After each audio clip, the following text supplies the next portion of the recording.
Pinupuri ka namin, O Diyos, Ama, Anak, at Espiritu Santo.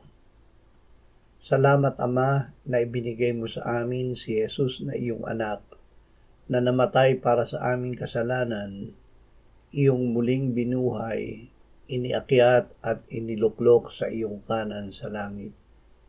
Salamat na ibinigay mo sa amin ang iyong banal na Espiritu, at sa pamamagitan niya ay ibinuhos mo ang iyong pag-ibig sa aming puso.